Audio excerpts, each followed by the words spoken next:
This guy is 20, he plays for PSG, and somehow most people still have no idea who he is. Watch him for just a minute and you'll see what everyone else is missing. The technique, the pace, the decisions. This kid's the real deal, and by 2026 everyone's gonna know it. So how did he get this far and this fast? Doué was born in Angers in France, a city with its own Ligue 1 club, but he joined Rennes Academy when he was just 7. That's the same club that produced guys like Camavinga or Dembele. The Rennes Academy just doesn't miss, and Doué might be the next perfect example.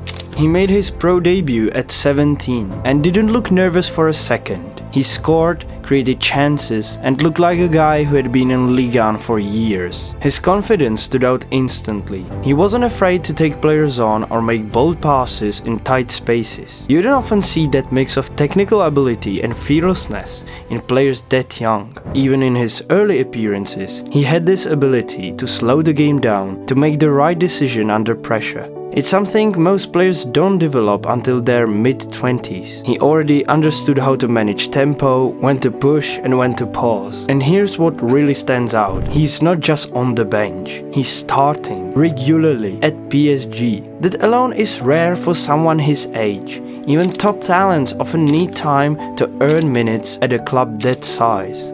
In 2024, PSG dropped over 50 million euros to bring him in. That says a lot about how much potential he has. And just months after arriving, he started making noise, getting minutes, scoring goals, and showing he can handle the pressure of a big club. He wasn't just fitting in, he was standing out. He immediately looked like someone ready to contribute at a Champions League level, not just as a squad player, but as a difference maker.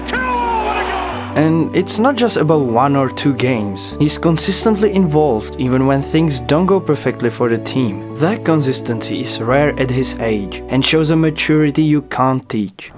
Let's talk about his game. Doué is calm under pressure. You can't just press him and expect him to panic.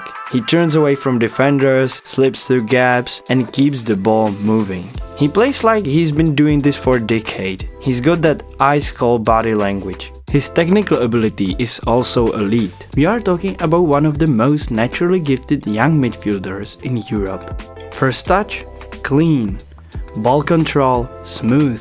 His passes are crisp and he rarely misplays them. Whether he's pinging a long diagonal or flicking a one-touch through ball in tight space, the quality is always there. He's a right footer with great balance. His dribbling isn't flashy, it's smart. Quick touches, body feints, sudden changes of pace. That's how he beats them. You won't see him doing rainbow flicks, but you'll see him take 2 touches to escape a double team. And then there's his dynamism. He's explosive when he needs to be, bursting past opponents in midfield or accelerating into open space. He doesn't just drift across the pitch, he drives through it. That vertical threat makes him dangerous every time he carries the ball. But here's the scary part, he's not even close to his ceiling. Because what makes him even more valuable?